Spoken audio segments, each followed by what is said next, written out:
They say the best revenge is living well, but sometimes the best revenge is letting your ex-husband's worst enemy raise his only son. When Grant Caldwell threw his pregnant wife out on the street to marry a 22-year-old heiress, he thought he had won the game of life. He had the money, the fame, and the freedom. But he forgot one thing: Daniel Sterling. The man Grant destroyed to get to the top was watching, waiting, and ready to strike. And when Daniel found Grant's discarded wife shivering in the rain, he didn't just see a charity case, he saw the ultimate weapon. This is the story of how a billionaire's ego cost him his legacy, and how the child he rejected became the heir to an empire he could never touch. Grab your popcorn. This gets messy.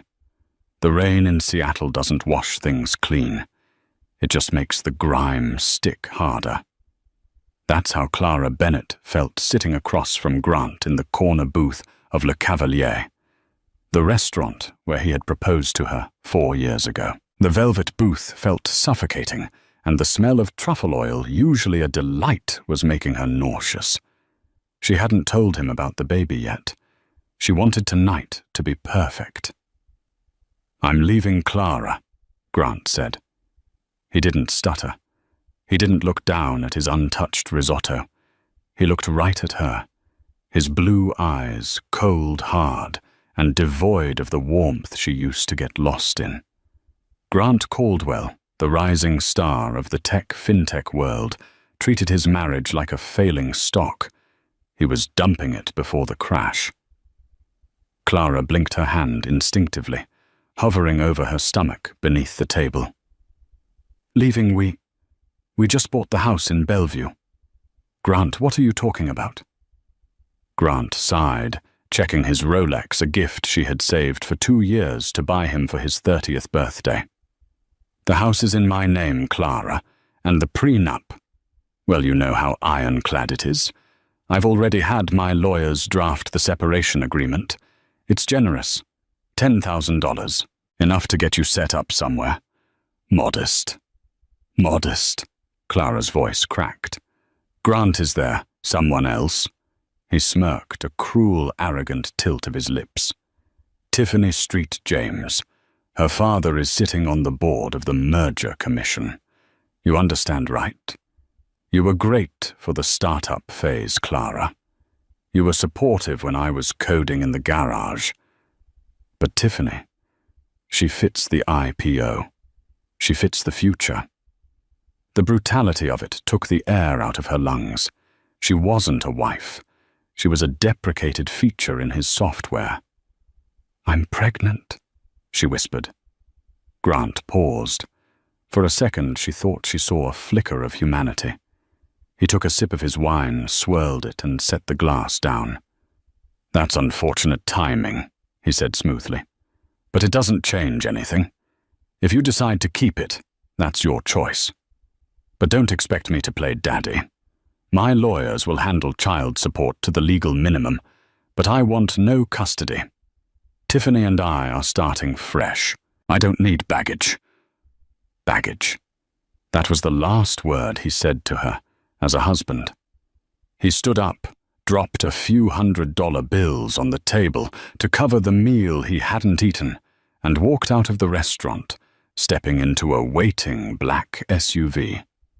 Clara sat there for an hour, frozen, until the waiter gently asked if she wanted the check.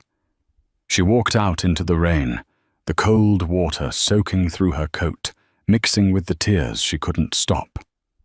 She hailed a cab, not to the Bellevue house. She knew the codes would already be changed, but to a cheap motel on the outskirts of the city. That night, lying on a mattress that smelled of stale cigarettes, Clara looked at the ceiling fan wobbling overhead. She had $17 in her checking account because Grant had drained their joint savings for an investment 2 days prior. She was 28, pregnant, homeless, and alone. But as she curled around her stomach, a fire ignited in her chest. It wasn't hope. It was rage, pure cold rage. "He thinks you're baggage," she whispered to the life growing inside her. "We're going to show him. We're going to burn his whole world down." 6 months later, the fire had dimmed to a flicker of survival. Pregnancy was hard on a good day, when you were working double shifts as a hotel maid at the Grand Hyatt while living in a studio apartment the size of a closet. It was torture. Clara's ankles were permanently swollen. Her back screamed in agony every time she bent down to scrub a toilet. She followed Grant's life through the discarded magazines guests left behind. Grant Caldwell's tech giant Nexus goes public. Grant Caldwell and Tiffany St. James, the wedding of the century in Como. The photos showed Grant looking tanned and triumphant, his arm around Tiffany, who looked like a porcelain doll, vacant, beautiful, and draped in diamonds. One rainy Tuesday, Clara was assigned to the penthouse suite. It was reserved for a VIP guest who was notoriously difficult. She was 7 months pregnant now, her belly prominent beneath her grey uniform. She was scrubbing the marble countertop of the wet bar when the door opened. She didn't hear him come in. She only realized someone was there when a deep, gravelly voice spoke from behind her. "Leave the scotch. I'll pour it myself." Clara jumped, dropping the rag. She turned around clumsily, her hand bracing her lower back. Standing in the entryway was a man who looked like he was carved out of granite. He was older than Grant, maybe early 40s, with salt and pepper hair and eyes that were dark, intense, and terrifyingly intelligent. He wore a suit that cost more than Clara would make in 5 years. She recognized him instantly. Everyone in Seattle knew him. Daniel Sterling. He was the old money predator of the corporate world, ruthless, private, and Grant Caldwell's sworn enemy. 5 years ago, Grant had worked for Daniel. Grant had stolen proprietary code, launched Nexus, and nearly bankrupted Daniel's firm in the process. Daniel had rebuilt, but the feud was legendary. I apologize, Mr. Sterling," Clara stammered, bending awkwardly to pick up the rag. Daniel watched her, his eyes narrowing. He didn't look at her uniform. He looked at her face. Then his gaze dropped to her stomach, then back to her eyes. He took a step forward, the air in the room suddenly heavy with tension. "You look familiar," Daniel said, his voice low. "I'm just the maid, sir," Clara said, trying to retreat to the door. "No," Daniel said, blocking her path. He wasn't being aggressive, just authoritative. He studied her like she was a complex contract. He was finding a loophole in. "I never forget a face. You're Clara, Grant Caldwell's wife." "Ex-wife." She corrected her chin, lifting slightly despite her fear. Daniel's eyes drifted to her belly again. "And that none of his business," Clara snapped, the protective instinct overriding her customer service training. "And none of yours." Daniel stared at her for a long, agonizing minute. Then, unexpectedly, he laughed. It was a dry, humorless sound. He walked over to the bar, poured 2 glasses of water, not scotch, and held one out, torsut, to her. "Sit down, Clara," he commanded. "I have to finish the room." "I bought the hotel this morning," Daniel said casually. "Sit down." Clara sat on the edge of the velvet sofa. Daniel sat opposite her, leaning forward, his elbows on his knees. "Grant is currently honeymooning in the Maldives," Daniel said, "while you are scrubbing toilets carrying his child. Is that an accurate summary?" "I'm managing," Clara said, tight-lipped. "You're drowning," Daniel corrected. "I know Grant. I know he left you with nothing because he enjoys total victories. He didn't just want to leave you. He wanted to erase you. He thinks you're weak." "I am not weak." "No," Daniel agreed, looking at her swollen hands. You're not. You're resilient. But resilience doesn't pay for diapers or college tuition. Grant just announced his quarterly earnings. Nexus is worth billions, and his son, he doesn't want the baby. He doesn't want the burden, Daniel said sharply. But wait until he finds out the baby is a boy. Wait until Tiffany refuses to ruin her figure with a pregnancy. Grant is a narcissist. Eventually he will want an heir, and he will come for yours. Clara felt a cold chill. He gave up his rights. Grant buys judges like he buys shoes, Daniel scoffed. If he wants the boy, he'll take him. Unless... Daniel leaned back, a shark-like grin spreading across his face. Unless what? Clara asked. Unless the boy is already claimed by someone much more powerful than Grant Caldwell. I don't understand. Daniel stood up and walked to the window looking out over the city skyline. I want to destroy Grant. Not just his business, I want to destroy his soul. I want him to look at the one thing he can't have and know it's because of me. He turned back to Clara. Marry me, Clara. Clara dropped her water glass. It didn't break, just spilled over the carpet. Excuse me. Not for love. I don't do love. And not for sex, you're safe from that. A business arrangement. I need a wife to secure a trust fund release from my grandfather's estate that requires me to be settled. You need protection and a future for your child. I will adopt the baby. He will carry the name Sterling. He will be heir to my empire, not Grant's. You want to raise your enemy's son? Clara asked, horrified and fascinated. I want to raise my enemy's son to be a better man than he ever was, Daniel said with conviction. I want Grant to watch his own flesh and blood grow up to crush him in the boardroom, wearing the name of the man he tried to destroy. Think about it, Clara. You can scrub toilets and wait for Grant to steal your child, or you can become the Queen of Seattle and watch Grant Caldwell kneel. The wedding was small, private, and legally unbreakable. Clara moved into the Sterling estate in the Highlands. It was a fortress of glass and steel overlooking the Puget Sound, a stark contrast to the fake suburban warmth of the house she had shared with Grant. Daniel was a man of his word. He gave her a wing of the house, a credit card with no limit, and the best medical care money could buy. But he was distant. He spent his nights in his study, plotting working, consuming companies.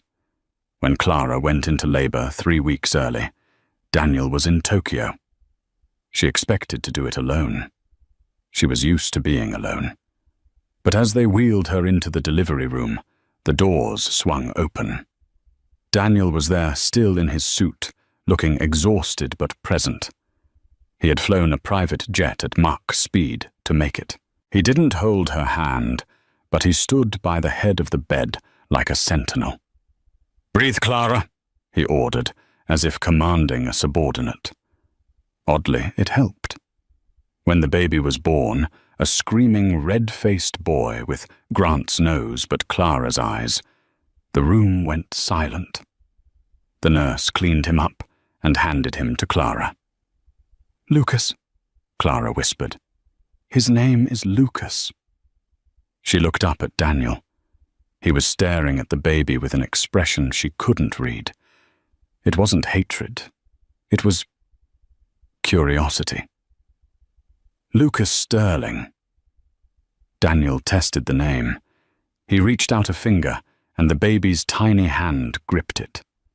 For the first time, the mask of the ruthless billionaire slipped. Daniel looked at the baby not as a weapon, but as a life that Grant had thrown away. "He's small," Daniel muttered. "He's perfect," Clara said defensively. "We need to beef up security," Daniel said, the mask sliding back into place. "Grant is back in town. The press is going to find out about the marriage soon. When they do, the war starts." The reveal happened 2 months later at the horrific Tech Innovators Gala. It was the first time Clara had appeared in public since the wedding. She wore a gown of midnight blue silk diamonds, dripping from her ears Daniel's family heirlooms. She had lost the baby weight, but her softness was gone, replaced by a steely elegance Daniel had hired tutors to instill in her. She walked into the ballroom with her hand on Daniel's arm. The room went silent. Across the room, Grant Caldwell was holding court, laughing at some sycophant's joke, with Tiffany looking bored beside him scrolling on her phone. Grant looked up. His glass stopped halfway to his mouth. He saw Daniel Sterling, his nemesis, and on his arm, looking like royalty, was the woman he had discarded in a diner. Grant pushed through the crowd, his face pale. He walked right up to them, ignoring social protocol. "Clara!" Grant choked out. What is this?" Daniel stepped forward, shielding Clara effortlessly. "Hello, Grant. I believe you know my wife, Mrs. Sterling." "Wife?" Grant's voice squeaked. "That's impossible. She's—" He looked at her stomach, flat now. "Where is the baby?" "At home with the nanny," Clara said, her voice steady, though her heart hammered. "His name is Lucas." "Lucas?" Grant looked confused. "Lucas Sterling," Daniel interjected, his voice booming enough for the nearby reporters to hear. "My son." Grant's face turned a violent shade of red. "That's my kid. You can't just— You abandoned them," Daniel said, his voice dropping to a lethal whisper. "You signed the papers. You wanted no custody. I have the adoption decree. He is a Sterling now. And unlike you, Grant, I don't throw away valuable assets." Tiffany tugged on Grant's arm. "Grant, people are staring. Let's go." Grant shook her off. He looked at Clara, seeing the diamonds, the confidence, the power radiating off her. He realized in that moment that the feature he had deprecated was actually the core operating system he needed. And worse, his enemy had upgraded it. "This isn't over," Grant hissed. "That's my blood." "Then you should have been a father instead of a coward," Clara said. She didn't shout. She didn't cry. She just delivered the truth like a blade. Daniel placed a hand on the small of her back. "Come, darling. The air in here is getting stale." As they walked away, cameras flashing. Clara felt a rush of adrenaline, but she also felt a squeeze of fear. Grant had looked desperate, and desperate men were dangerous. Back in the car, the adrenaline faded. Clara slumped against the leather seat. "He's going to sue," she said. "Let him," Daniel said, checking his phone. "I just bought the law firm representing him. He'll have to find new counsel by morning." Clara looked at him. "Why do you hate him so much, Daniel? It can't just be the business." Daniel looked out of the window, the city lights reflecting in his dark eyes. "He didn't just steal my code, Clara. My younger sister, she was his fiancée before you. She was the starter wife before the starter wife. She took her own life when he left her for you. He erased her. I promised on her grave I would take everything from him." Clara gasped. She had never known. "Daniel, You were the innocent bystander," Daniel said softly. "But now you and Lucas, you are the justice."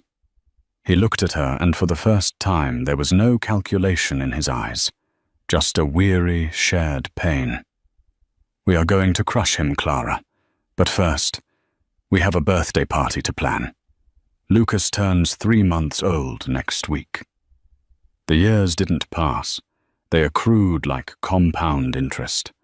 While Grant Caldwell was chasing headlines and fighting off antitrust lawsuits inside the high walls of the Sterling estate, a different kind of emperor was being built. It wasn't built on code or algorithms, but on loyalty. Daniel Sterling was not a warm man by nature. He didn't do baby talk. He didn't sit on the floor and stack blocks. But he treated Lucas with a gravity that the boy absorbed even before he could speak. When Lucas was 3, Daniel bought him a pony. When Lucas fell off, Daniel didn't rush to pick him up. He stood by the fence hands in his pockets and waited. "The ground is hard, Lucas," Daniel had said, his voice carrying over the wind. "Crying won't make it softer. Getting back in the saddle makes you stronger." Clara had wanted to rush out her motherly instincts, screaming, but she watched from the veranda.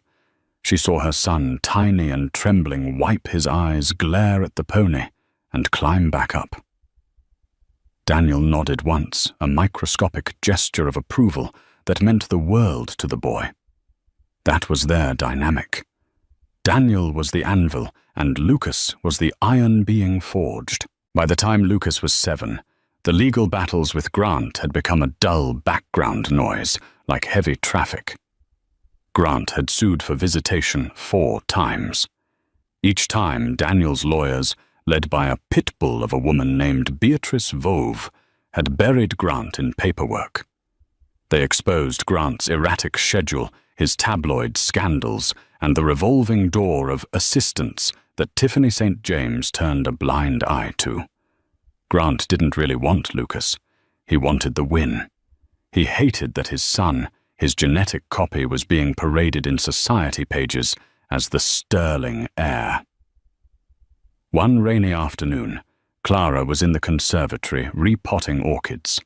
She was 35 now, and the years had been kind to her. The constant anxiety of poverty was gone, replaced by the poise of a woman who managed a major charitable foundation. Daniel walked in. He looked tired.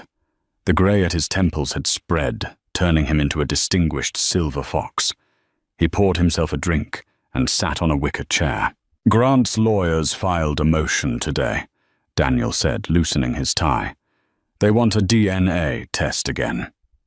"We did that when he was born," Clara said, not looking up from her flowers.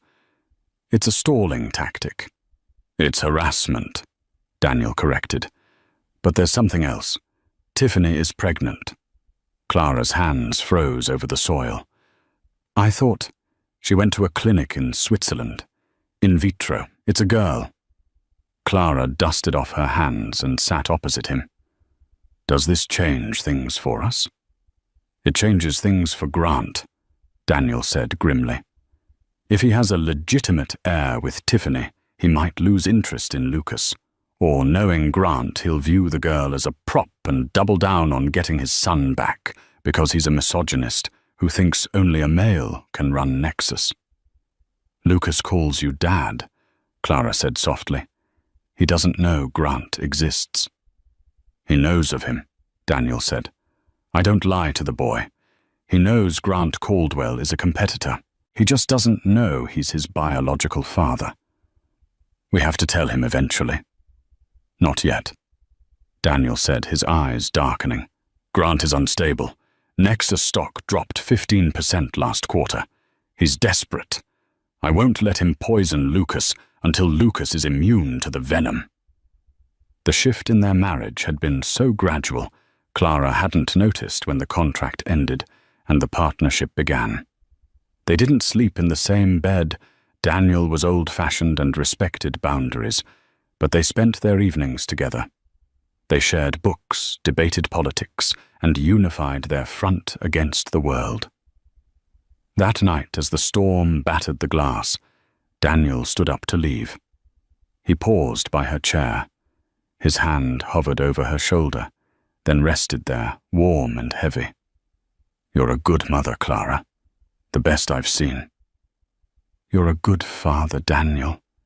Better than you think." He squeezed her shoulder, a rare intimacy. "I do it for her. My sister." "I know," Clara whispered. "But I think you do it for us, too." Daniel didn't answer, but he didn't pull away for a long time. The crisis point came when Lucas turned 10. Lucas was a prodigy. It was undeniable. He had Grant's terrifying aptitude for patterns and numbers, but he had Daniel's patience and strategic mind. He was already coding simple apps and beating his tutors in chess. Grant, sensing the boy's potential from afar, decided to bypass the lawyers. It was a Wednesday. Lucas was at his private school, St. Jude's, waiting for the driver. The usual bodyguard, a massive man named Tiny, was distracted by a commotion down the street, a staged fender bender. A sleek silver Aston Martin pulled up to the curb. The window rolled down. Grant Caldwell sat there. He looked older, puffier. The stress of the failing IPOs and a loveless marriage was etching deep lines into his face. "Hey, kid," Grant called out. Lucas looked up from his tablet. He didn't smile. He didn't approach the car. He analyzed the situation. Stranger. Expensive car. No security clearance. "I'm not allowed to speak to strangers," Lucas said flatly. "I'm not a stranger," Grant said, flashing his famous, charming, although it looked strained. "I'm Grant Caldwell. You know who I am?" Lucas nodded. "You're the CEO of Nexus. My father is shorting your stock." Grant's smile twitched. "Your father Daniel isn't your father Lucas. Look at me. Look at my face. Look at yours." Lucas paused. He had seen photos of Grant in business journals. He had noticed the resemblance, the blue eyes, the jawline. But in Lucas's world, biology was secondary to loyalty. "I know who you are," Lucas said, his voice chillingly calm for a 10-year-old. "You're the man who left my mother at a diner." Grant reeled back as if slapped. "Who told you that Daniel, he's brainwashing you?" "No one told me," Lucas lied smoothly. He had overheard the servants talking years ago. He was a sponge for information. "I did my research. You abandoned a non-performing asset. That's bad business." "I'm your dad," Grant shouted, losing his cool. "I can give you things Daniel can't. I can give you the future of tech. Daniel is old money. He's a dinosaur. Come with me, Lucas. Just for ice cream. Let's talk." Grant opened the car door. Suddenly, a shadow fell over the Aston Martin. Tiny, the bodyguard, was there. He didn't look happy. "Mr. Caldwell," Tiny rumbled, "you are violating a restraining order." "I'm talking to my son." "You're talking to Mr. Sterling's son," Tiny corrected. He placed a hand on the car door and slammed it shut with effortless violence. "Drive away, or I call the police." Grant glared at Lucas through the glass. "Ask him. Ask Daniel about your aunt. Ask him why he really married your mother." The car screeched away. Lucas stood on the curb, clutching his tablet. When Tiny asked if he was okay, Lucas nodded. "I'm fine," Lucas said.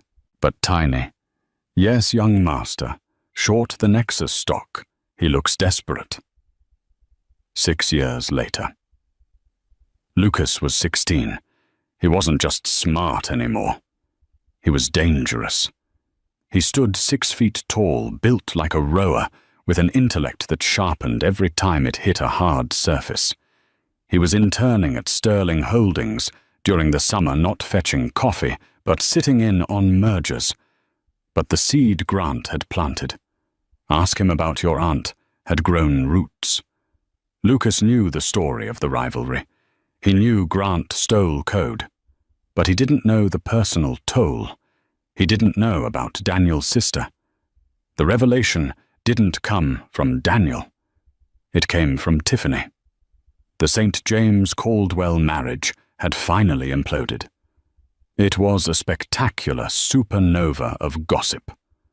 Grant had been caught laundering money to cover up losses at Nexus, and Tiffany, realizing the ship was sinking, had grabbed the lifeboats. She showed up at the Sterling estate gates one evening. She wasn't the porcelain doll anymore. She looked hard, bitter, and vindictive. Clara met her in the drawing room. Daniel was in London on business. Lucas was supposed to be in his room, but he was listening from the top of the stairs. "I have the ledgers," Tiffany said, lighting a cigarette, despite Clara's frown. "Grant has been cooking the books for 5 years. Nexus is a shell. If you release this, he goes to prison." "Why bring this to us?" Clara asked, pouring tea. "Why not the FBI?" "Because I want him to suffer before he goes to jail," Tiffany spat. "And I know Daniel is the only one who hates him as much as I do. Plus, I need money. The prenup is void if he's a criminal, but his assets will be frozen. I need a loan." "We don't do blackmail, Tiffany," Clara said coldly. "It's not blackmail. It's a trade. I give you the weapon to kill him. You give me enough to disappear to Paris." Tiffany paused, exhaling smoke. "It's what Daniel would want. Justice for his sister, right?" "Sister?" Clara stiffened.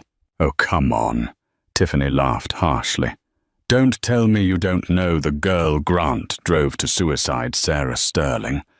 That's why Daniel hates him. That's why he picked you. He didn't love you, Clara. He just needed Grant's leftovers to rub it in his face. You were just part of the revenge plot." Upstairs, Lucas felt the blood drain from his face. "He didn't love you. You were just part of the revenge plot." It confirmed his worst fear, that he and his mother were just pawns in a billionaire's chess game. Lucas walked down the stairs. The sound of his footsteps made both women jump. "Lucas," Clara gasped. "Go back to your room." Lucas ignored her. He looked at Tiffany. "Leave the ledgers. Get out." Tiffany looked at the tall, handsome boy, the image of a young Grant, but with cold, dead eyes. She shivered, dropped the USB drive on the table, and left. Clara turned to her son. "Lucas, she's lying about the love. Daniel." "Does Daniel have a dead sister named Sarah?" Lucas asked. Clara hesitated. "Yes." "Did Grant date her?" "Yes." "Did Daniel marry you to get back at Grant?" It started that way." Clara stammered, tears welling up. "But Lucas, it changed. He loves us. In his own way. He loves us." Lucas looked at his mother, the woman who had raised him, who had shielded him. He saw the pain in her eyes. "He's never told me he loves me," Lucas said quietly. "Not once." "He shows it, Lucas. He gave you his name. He gave you a future." "He gave me a job," Lucas corrected. "I'm an employee, a high-ranking one, but an employee." He picked up the USB drive. "I'm going out, Mom." "Lucas, don't do anything stupid. Wait for Daniel to come home." "I'm not going to do anything stupid," Lucas said, pocketing the drive. "I'm going to end the war." Lucas didn't go to the police. He drove his Audi, a 16th birthday gift, straight to the Nexus headquarters. It was late, but the lights were on in the executive suite. Grant was there, frantically shredding documents. His empire was crumbling. The stock was in free fall, rumors of the fraud were leaking, and his staff had abandoned him. When Lucas walked into the office, Grant looked up, wild-eyed. He looked like a cornered rat. "You," Grant breathed. "You came." "I came to make a deal," Lucas said, tossing the USB drive onto the mahogany desk. Grant looked at the drive, then at Lucas. A slow, manic smile spread across his face. "You stole it back from Daniel." Grant laughed, a jagged sound. "I knew it. Blood calls to blood. You realized he was using you, didn't you? You realized you're a Caldwell." "I realized a lot of things tonight," Lucas said, standing calmly with his hands in his pockets. "We can rebuild," Grant said, pacing the room, his energy frantic. With that drive destroyed, they have no proof. We can pivot. I have a new algorithm. We can crush Daniel. You and me, son. Kings of Seattle. I should have never left your mother, I see that now. She made good genes. But we can fix it. Grant reached out to hug Lucas. Lucas took a step back. I didn't bring the drive to give it to you, Lucas said, and I didn't bring it to destroy it. Grant froze. What? I brought it to show you that I have it, Lucas said, and to tell you that I already uploaded the contents to the SEC, the FBI, and the New York Times. Grant's face went white. You little traitor, I'm your father. Biologically, yes, Lucas said, but you're a bad investment. High risk, zero return. Daniel doesn't love you. Grant screamed, lunging across the desk. He hates me more than he loves you. You're just a trophy of his hate. Lucas didn't flinch. He easily sidestepped Grant's sloppy lunge. Grant crashed into a bookshelf, sending awards and trophies clattering to the floor. Maybe, Lucas said, his voice dropping, maybe I am a trophy. But I'm a Sterling, and Sterlings don't lose. Lucas turned to walk out. Wait, Grant sobbed, collapsing onto the floor among the broken glass. Lucas, please, they'll put me away for 20 years. I'm your dad. Lucas stopped at the door. He looked back at the pathetic figure of the man who had prioritized a merger over his pregnant wife. You should have thought about the long-term projection, Lucas said. Goodbye, Grant. Lucas walked out of the building just as the sirens began to wail in the distance. He sat in his car and watched the flashing lights surround the building. He watched the FBI agents storm the lobby. He felt empty. He had won. He had avenged his mother. He had destroyed the villain. But Tiffany's words still echoed in his head. He didn't love you. Lucas pulled out his phone. He had one call to make. Dad, he said when Daniel picked up on the first ring. Lucas. Daniel's voice sounded concerned, tight. Where are you? Clara is frantic. She said you took the drive. It's done, Lucas said. Grant is finished. The police are here. There was a silence on the line. A long, heavy silence.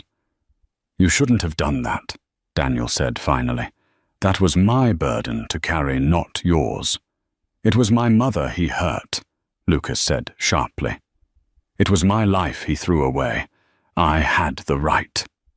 Come home, Lucas, Daniel said. Why? Lucas asked, his voice cracking for the first time.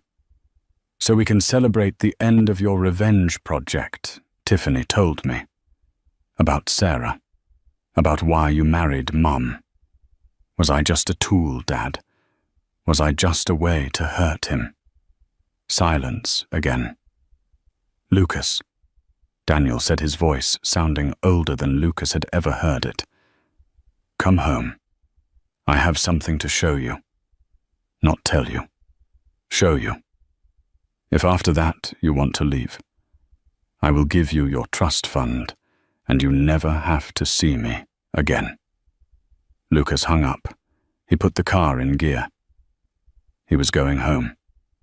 To find out if he was a son or just a weapon that had finally been fired. The drive back to the Sterling estate was a blur of streetlights and rain. Lucas's mind was a storm. He kept replaying Tiffany's laugh. He didn't love you. You were a weapon. When he pulled into the driveway, the house was ablaze with lights. Clara was standing on the front steps, wrapped in a shawl despite the cold. She ran to the car before Lucas even turned off the engine. Lucas! She pulled him into a hug through the open window. She was shaking. The news. They're saying Grant was arrested. They're saying a whistleblower turned him in. I did it, Mom, Lucas said, his voice hollow. He stepped out of the car. Where is he? In the West Wing study. Clara said, wiping her eyes. He's been waiting for you. Lucas walked past her. He felt like a stranger in his own home. He walked through the marble foyer down the long gallery hall lined with portraits of dead sterlings until he reached the heavy oak doors of the west wing. This was Daniel's sanctuary. Lucas had rarely been allowed inside without an invitation. He didn't knock. He pushed the doors open. Daniel was standing by the fireplace, staring into the dying embers. He held a glass of whiskey, but he wasn't drinking it. The room was dark, lit only by the fire and a single desk lamp. "You destroyed him," Daniel said without turning around. It wasn't an accusation. It was a statement of fact. "I finished what you started," Lucas replied, his voice echoing in the large room. "Isn't that what you bred me for? To be the bullet in your gun?" Daniel turned slowly. He looked older than he had on the phone. The lines around his eyes were deep canyons of fatigue. He placed the glass on the mantelpiece. "Is that what you think you are?" Daniel asked softly. "Tiffany told me about Sarah," Lucas said, stepping closer, his anger rising like bile. "She told me Grant drove your sister to suicide. She told me you picked my mother off the scrap heap just to humiliate him. She told me I was just a prop." Lucas stopped a few feet from Daniel, his fists clenched. "Tell me she's lying, Daniel. Tell me you didn't look at me every day for 16 years and see Grant Caldwell's face. Tell me you didn't hate me for it." Daniel looked at Lucas. For a long moment, the silence stretched heavy and suffocating. "I can't tell you she's lying about Sarah," Daniel said. His voice was rough. "Grant broke her. He used her for her connections, drained her trust fund and left her. She took pills a week later. I found her." Lucas felt a cold stone settle in his stomach. "So it's true. I'm just revenge." "No," Daniel said. The word cracked like a whip. Daniel reached into his pocket and pulled out a key ring. He walked past Lucas to a wall of bookshelves. He pulled a specific book, a first edition of The Count of Monte Cristo, and a hidden panel clicked open. Behind it was a steel safe. Daniel unlocked it. He didn't pull out money or gold or trade secrets. He pulled out a battered leather-bound box. He carried it to the desk and opened it. "Come here, Lucas," Daniel commanded. Lucas hesitated, then walked to the desk. Inside the box were things that made no sense for a billionaire corporate raider to keep. A hospital bracelet with Baby Boy Bennett printed on it, a finger painting of a blue horse, a ticket stub from the zoo, a crushed pine cone, a video camera memory card. "What is this?" Lucas whispered. "The first time I held you," Daniel said, picking up the hospital bracelet. "I looked at you, and yes, I saw Grant. I saw the man I hated. I told myself this boy will be the instrument of his destruction. I was cold. I was angry." Daniel picked up the pine cone. "Then you turned 4. We went to the cabin in Aspen. You found this pine cone. You didn't show it to your mother. You ran to me, you grabbed my leg, my expensive suit pants with your sticky, sap-covered hands, and you held this up and said, 'For you, Dad.'" Daniel's voice trembled. He looked at the pine cone as if it were a diamond. I froze. No one had ever given me anything without wanting something in return. Not my father, not my business partners. Just you. A 4-year-old boy offering me a pine cone because he thought I might like it. Daniel looked up, his eyes wet. "That was the day the revenge died, Lucas. That was the day I stopped seeing Grant's son and started seeing my son. I kept the feud alive because Grant was dangerous and I needed to protect you. But I didn't raise you to destroy him. I raised you to be better than him. And better than me. He reached into the box and pulled out a thick envelope. He slid it across the desk. Open it. Lucas opened the envelope. It was a legal document, last will and testament of Daniel Sterling, dated 12 years ago. Read the beneficiary clause, Daniel said. Lucas scanned the legalese. I hereby leave the entirety of the Sterling estate, including majority holdings in Sterling Corp., to my son, Lucas. Sterling, irrespective of biological paternity. I signed that a week after the pine cone, Daniel said. If I only wanted revenge, I would have left you a stipend. I gave you the empire, Lucas. Not because you're a weapon, but because you're my heart. Lucas stared at the document. The date was from when he was 4, long before he showed any aptitude for business, long before he could be useful. Tears blurred Lucas's vision. The anger that had been fueling him for hours evaporated, leaving him feeling small and exhausted. You never said it, Lucas choked out. You never said you loved me. I didn't know how, Daniel whispered, a tear finally escaping and tracking down his weathered cheek. My father never said it to me.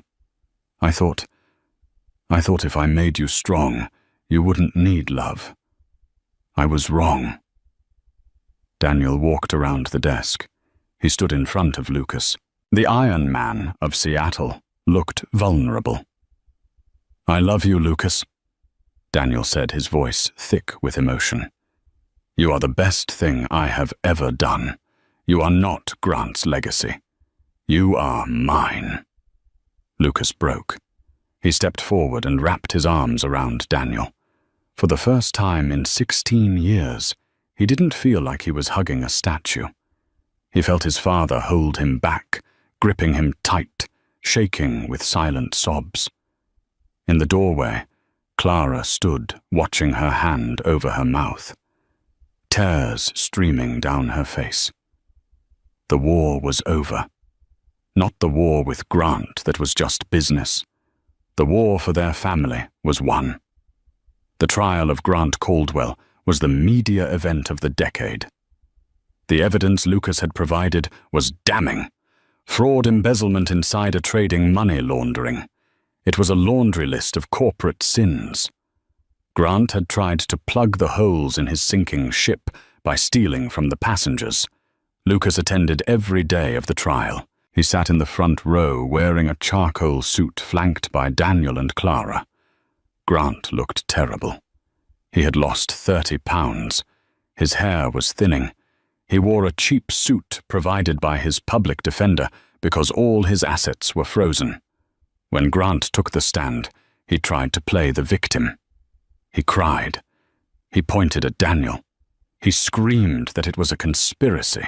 That man, Grant shouted from the witness stand, pointing a shaking finger at Daniel. He stole my life. He stole my wife. He stole my son. The prosecutor, a sharp woman who didn't buy the theatrics, simply asked, Mr. Caldwell, did you or did you not sign away your parental rights 16 years ago in exchange for 0 child support obligations? Grant faltered. I was under duress. You were at a steakhouse, the prosecutor deadpanned, and you left your pregnant wife with no money to pay the bill, no further questions. The jury took 3 hours to deliberate, guilty on all counts. The judge was merciless. Mr. Caldwell, you have shown a breathtaking arrogance and a total lack of remorse. You treated people like disposable commodities. It is time you learned that justice is not a commodity you can trade. Sentence: 25 years in federal prison. No possibility of parole for 15. As the bailiffs cuffed Grant, he turned to look at the gallery. He didn't look at Tiffany, who was sitting in the back row, writing a tell-all book in her head. He looked at Lucas. "Lucas," Grant called out, desperate. "I'm your father. Doesn't that mean anything?" Lucas stood up. The courtroom went silent. He walked to the railing. "You're a biological donor, Grant," Lucas said, his voice carrying clearly across the room. "Daniel Sterling is my father, and he taught me that a man is defined by his actions, not his DNA. You're bankrupt in every way that matters." Grant slumped as the marshals dragged him away. Outside the courthouse, the paparazzi swarmed. Microphones were shoved in Daniel's face. "Mr. Sterling, Mr. Sterling. Do you have a comment on your rival's sentencing? Is this the final victory?" Daniel looked at the camera. He put one arm around Clara and the other around Lucas.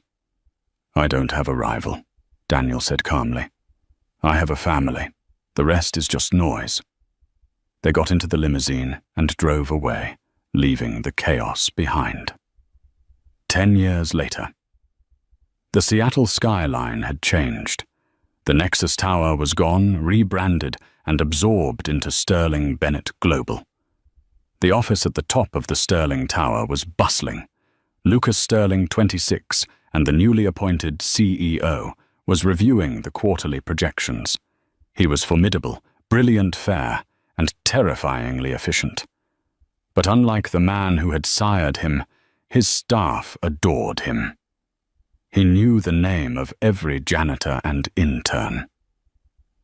The door opened, and a young girl ran in. She was 5 years old, with curly hair and bright eyes. "Daddy!"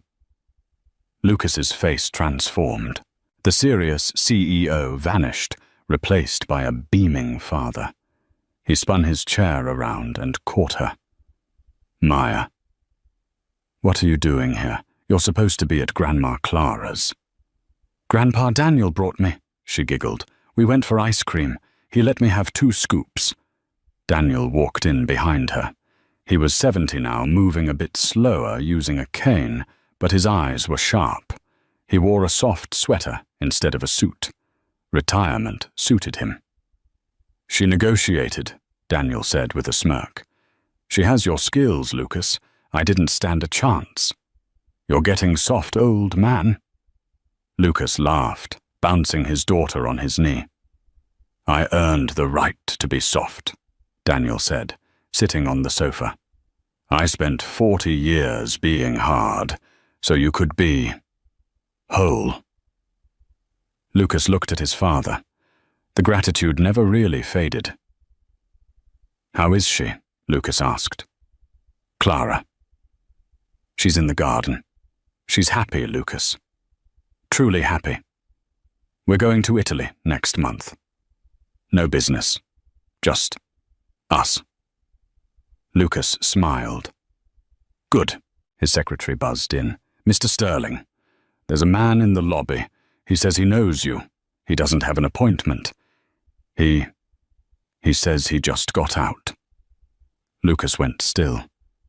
Daniel stiffened on the sofa. "What's his name?" Lucas asked, though he knew. "He says his name is Grant. He says he's looking for a job. Any job. Janitorial mailroom. He's begging, sir."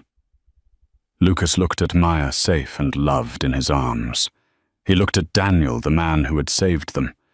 He thought about the man in the lobby, a man who had once been a titan, now reduced to a beggar, released early on good behavior into a world that had forgotten him. "Tell him we're not hiring," Lucas said quietly. "Sir, tell him." Lucas paused. "Tell him the position has been filled. But give him the number for the shelter on 4th Street. My mother's foundation funds it. They'll give him a hot meal." "Yes, sir." Lucas hung up. "You're kinder than I would be," Daniel noted. "I'm not being kind," Lucas said, kissing the top of his daughter's head. "I'm just indifferent.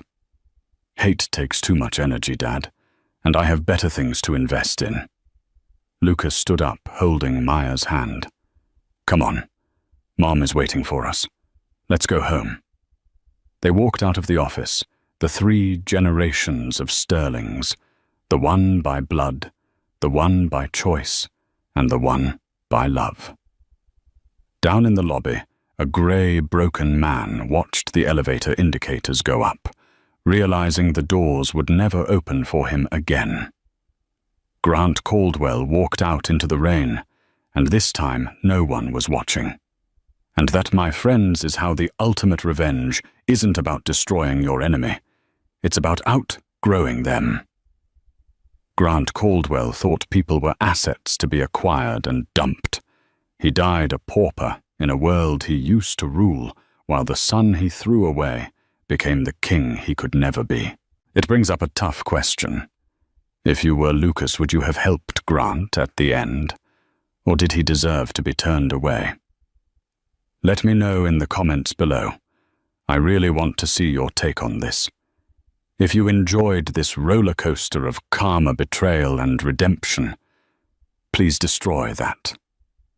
Like button, it helps the channel more than you know. Don't forget to subscribe and hit the bell icon so you never miss a story. We drop new dramas every Tuesday and Friday. Thanks for listening, and remember, the best revenge is a life well lived. See you in the next one. See you in the next one. See you in the next one. See you in the next one. See you in the next one. See you in the next one. See. I mean, they've been trying to cancel me for about 15 years, and they've always failed. And often the people trying to cancel me have been other comedians writing for the posh papers, doing that thing they always say, he's punching down. Well, comedy should punch up. We only punch up. We punch up. Their idea of punching up, they have a go at Boris Johnson. How the fuck is that punching up? You know, the cunt is learning disabled. He's like this fucking waterlogged Gary Busey, fucking albino Eggman thing. He can't string a sentence together. Have you heard him talk? He's like, he's a fucking moron. I punch up. I have a go at people like, I don't know, Stephen Hawking, right? Yes, the greatest brain that's ever lived. He can take it, and he wouldn't even have minded when he was alive because he's part robot, isn't he? I think he's basically a talking chair, so you can say what you want. And he was on Epstein's Island, apparently, so fuck him. I don't. What was he doing there? Why do I want to go? Why? Why do I? You're not just there doing fuck. I would go. What? I know pedos who'd kill for a ticket to that, and he's just taking up a space. It's probably DEI or something, and they go, we need one. Like, I'll go, what are you doing here, Steve? He go, I'm thinking weird shit. Fuck off.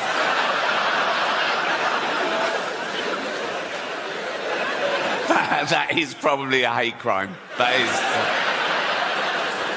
It's a bit like Eddie Redmayne got in trouble when he played Stephen Hawking in the biopic, the life story of Stephen Hawking, right? Won an Oscar for it, and that's when the backlash started. People going, no, it should be played by a real disabled creature, all this, right? And they're going, the actor should have the same disability as the person they're portraying. But it was the life story of Stephen Hawking, right? So for the first part of the film, the cunt could walk, right? So I put it to you, what is easier? Getting an actor who can walk, pretend he can't, for the last bit of the film, or get an actor who can't walk, pretend he can for the first bit? How would that even fucking work? Puppetry, think. You can't always find an actor with the same disability as the person they're portraying. They're fucking actors. What if they did a biopic of Helen Keller, the deaf, dumb and blind girl? Well, what's the chances of finding a deaf, dumb and blind actress who can play that role? And if you did, you go right into the director and go, we found a deaf, dumb and blind girl. What did she say? She didn't even answer the fucking phone. Oh, don't get me started. Oh.